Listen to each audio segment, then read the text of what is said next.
உங்கள் favourite TV ஷோக்களை இனி miss பண்ண தேவையில்லை. ZEE5 இல் முற்றிலும் இலவசமாக காணுங்கள். இங்கேயும் எப்பொழுதும். உனக்கும் மாப்பிளைக்கும் என்ன பிரச்சனை? முதல்ல அதான் சொல்லு. என் லைஃபே பிரச்சனையில கொண்டு வந்து நிறுத்திருக்காமா. சும்மா மாப்பிளன்னு. ஏண்டி, இந்த வீட்ல இருந்து நல்ல விதமா தானே போன?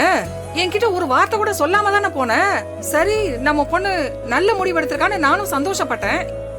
இத்தனை நாள் நீ அங்க நல்லா தானே இருந்த. இப்போ வந்து இப்படி பேசினா என்ன அர்த்தம் வீரா? நான் கேட்டுட்டே இருக்கேன்ல, சொல்லு. போய் ஜாலியா எக்ஸாமுக்கு ப்ரிப்பேர் பண்ணு. அரியர் விழுந்தாலும் மறுபடியும் எழுதி பாஸ் பண்ணிக்கலாம். நான் எந்த அப்ளிகேஷன்லயுமே கையெழுத்து போடலையே. ஹால் டிக்கெட் எப்படி வீட்டுக்கு வந்துச்சு? 2 தடவை போட்டு பார்த்தேன், 3ஆவது தடவை போட்டு கொடுத்துட்டேன். மா, அவன் யார் என்ன படிக்க வைக்கிறதுக்கு? அவனுக்கு என்ன ரைட்ஸ் இருக்கு? என்னமோ அவன் படிக்க வச்சுதான் நான் பட்டம் வாங்கணுமா? இதெல்லாம் என் அண்ணன் செய்ய வேண்டிய விஷயம். இதெல்லாம் அவன் செஞ்சு பேர் வாங்கணும்னு நினைச்சிட்டு இருக்காமா? அது எல்லாத்தையும் நான் அலோவ் பண்ணிட்டு இருக்கணும்ல. ஓ, இதுக்கு தான் மேடம் கோவிச்சிட்டீங்க வந்துட்டீங்களா? ஆமா. ஏண்டி, அவர் உன் புருஷன்டி. அவருக்கு உன் மேல இல்லாத உரிமையா? நீ பாதியிலே விட்ட படிப்பை முடிக்கணும்னு அவர் முயற்சி எடுத்திருக்காரு. இதுல என்ன பெருசா நீ குத்தத்தை கண்ட?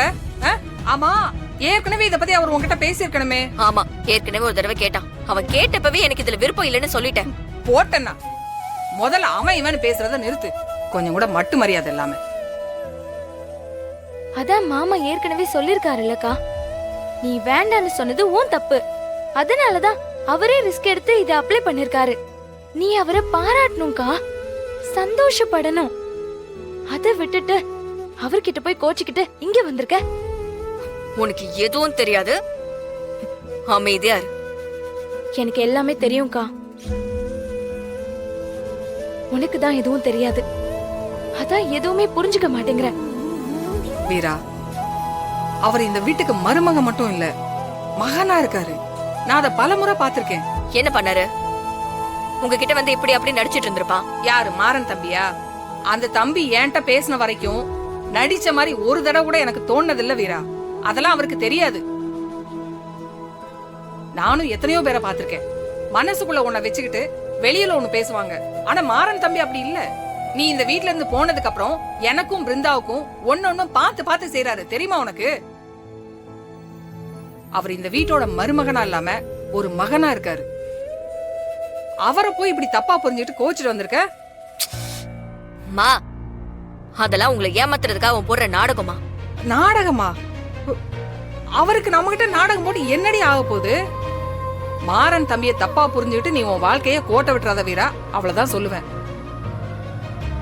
உன் இடத்துல இருக்கிற யாரும் இப்படி ஒரு முட்டாள்தனமான முடிவு எடுக்க மாட்டாங்க. உன்னெல்லாம் என்ன சொல்றதுன்னே தெரியல. மா ப்ளீஸ் மா, உன் புராணத்தை நிறுத்து. நீ ஏன் நிலைமையில இருந்து பாக்கணுமா? அப்பதான் உனக்கு இந்த பிரச்சனை என்னங்கிறது புரியும். என்ன உன் நிலைமை? என்கிட்ட சொல்ல, நானும் புரிஞ்சுக்க முயற்சி பண்றேன். சொல்லு வீரா. இந்த குடும்பத்துல சரியான நேரத்துல நிதானமா யோசிச்சு சரியான முடிவெடுக்கிறது நீதான். அத நானும் சொல்வேன், உன் அண்ணனும் பல தடவை என்கிட்ட சொல்லியிருக்கான். ஆனா இப்பெல்லாம் உன் வாழ்க்கையில நீ எடுக்கிற முடிவு தப்பாதான் இருக்கு. எதுவா இருந்தாலும் கொஞ்சம் யோசிச்சு முடிவு பண்ணு. ZEE5 ஆப்பை டவுன்லோட் செய்து அனைத்து எபிசோடுகளையும் இலவசமாக பாருங்க.